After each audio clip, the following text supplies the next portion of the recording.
অতি সম্প্রতি ছাত্রদের দাবির মুখে অন্তর্বর্তীকালীন সরকার আওয়ামী লীগ নামক যে রাজনৈতিক দল এটির বিচার করা এবং বিচারিক কার্যক্রম চলাকালীন সময় এই দলটির সকল রাজনৈতিক কর্মকাণ্ডকে নিষিদ্ধ ঘোষণা করে একটি পরিপত্র জারি করেছে।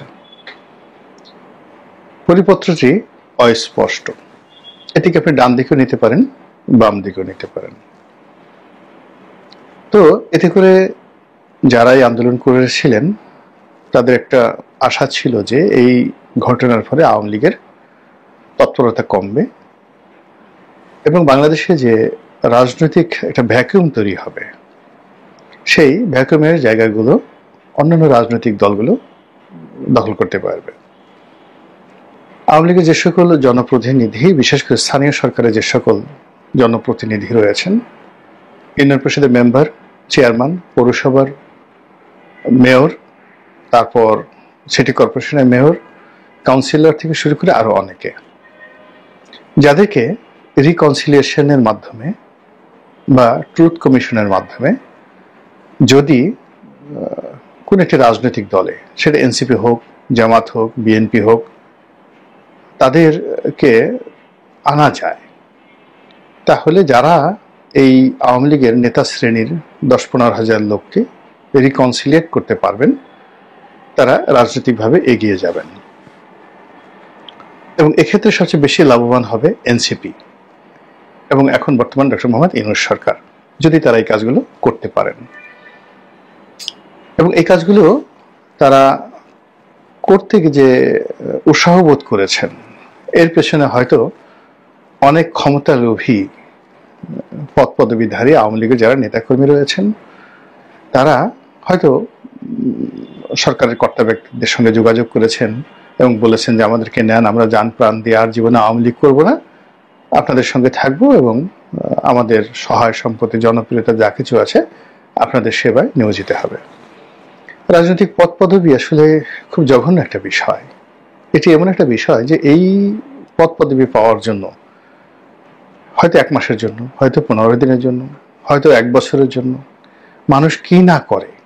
অতীতে আমরা দেখেছি অনেক মানুষকে, দেখেন, জেলে ধরে নিয়ে গেছে আওয়ামী লীগের নেতাকর্মীদেরকে, বড় বড় নেতাকর্মীদেরকে, ওদেরকে আবার অনেকে পিটনিও দিচ্ছে। আমরা ভিডিওতে দেখলাম আসাদুজ্জামান নূর, তারপরে শেষে হাসানুল হক ইনু সাহেব, তাদেরকে হেনস্থা করা হয়েছে জেলখানার ভিতরে না, বাইরে বা কোর্টে কাছারিতে বা হাসপাতালে। এই দৃশ্যগুলো কিন্তু ফুটছে। এই একেবারে যাকে বলে ফ্লাইং কিক দেওয়া হচ্ছে, চড় দেওয়া হচ্ছে, থাপ্পড় দেওয়া হচ্ছে, গালাগাল করা হচ্ছে, কিন্তু তাদের এটা নিয়ে কোনো লজ্জা শরম নাই। তারা দাঁত কিলবিলিয়ে হাসছে, আবার যখন বাইরে আসছে তখন এমন একটা ভাব দেখাচ্ছে যে মনে হয় কিছুই ঘটেনি। তা আসলে ক্ষমতা বা ক্ষমতার যে লোভ এবং লালসা মানুষকে বেহায়া বানিয়ে ফেলে, ভীষণ রকম বেহায়া বানিয়ে ফেলে।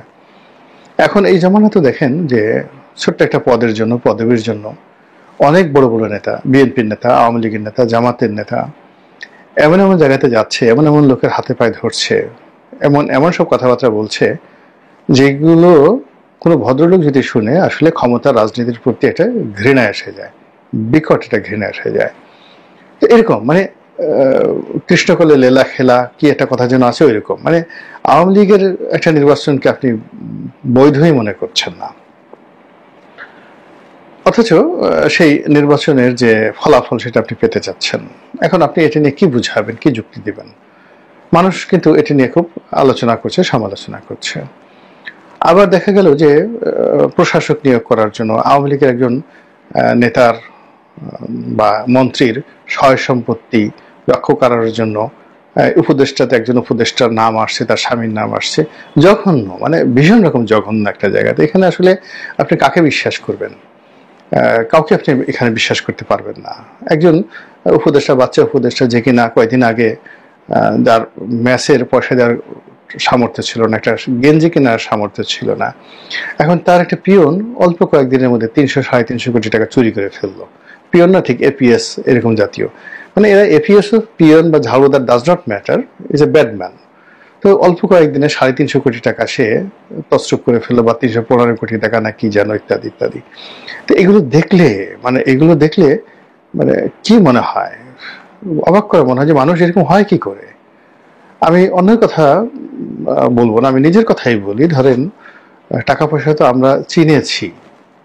যখন আমি রাজনীতিতে এসেছি 2001 সনে, তখন তো তরুণদের মধ্যে একেবারে শীর্ষস্থানে ব্যবসা করার মধ্যে আমি অন্যতম একজন। এই বাংলাদেশের এমন কোনো 1 নম্বর 2 নম্বর ব্যবসা নেই যে ব্যবসা সম্পর্কে আমার কোনো ধারণা ছিল না। কিন্তু তা সত্ত্বেও এই যে আমি আজকের এই ইউটিউবে বললাম যে আমার এই 30 বছরের ব্যবসায়িক জীবনে কোনোদিন চট্টগ্রাম বন্দর, Chittagong custom house, Dhaka customs house, আয়কর অফিস, ঢাকা বন্ড অফিস, এদের সঙ্গে আমার ব্যবসা ছিল। তারপরে অগ্রণী ব্যাংকের সঙ্গে আমার ব্যবসা, বিভিন্ন ব্যাংকের সঙ্গে আমার ব্যবসা, লোন নিয়েছি, পরিশোধ করেছি।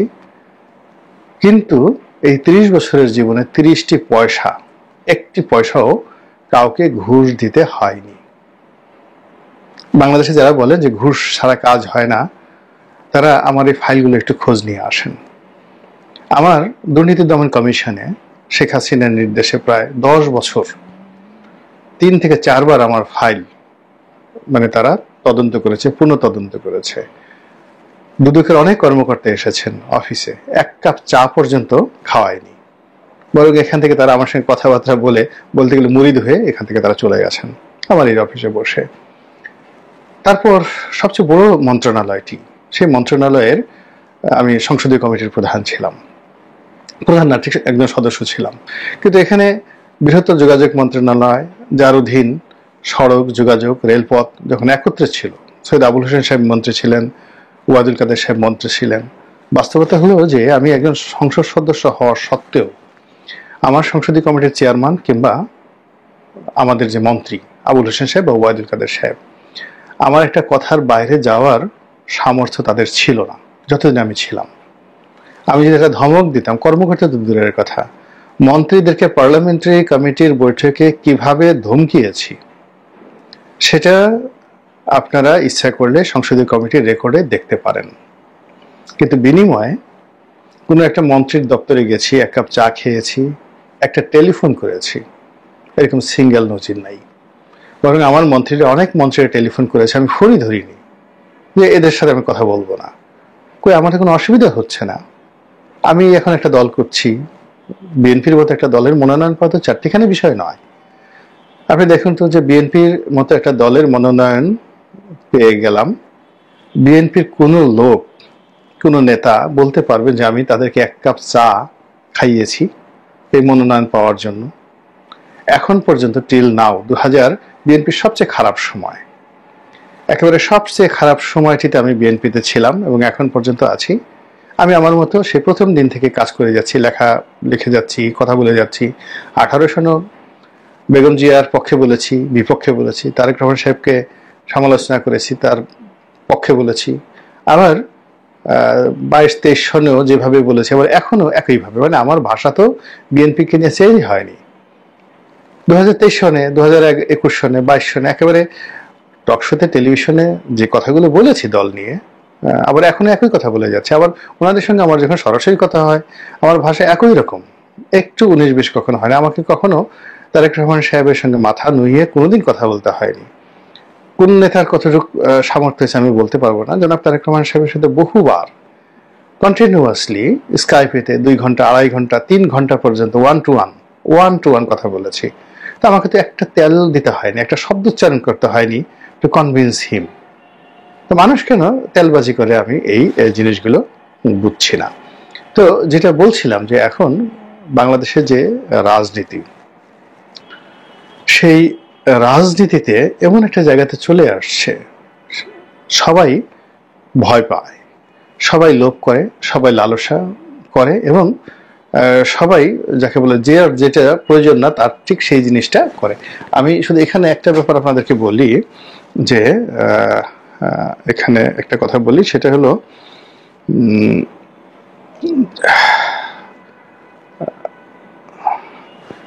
তো এই যে আমাদের যে রাজনীতি, সেই রাজনীতির মধ্যে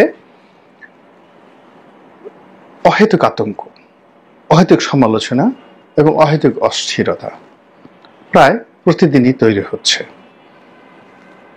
এই যে অহেতুক মানে তৈরি হয়, এটি হয় ভয় থেকে, আতঙ্ক থেকে, লোভ থেকে, লালসা থেকে।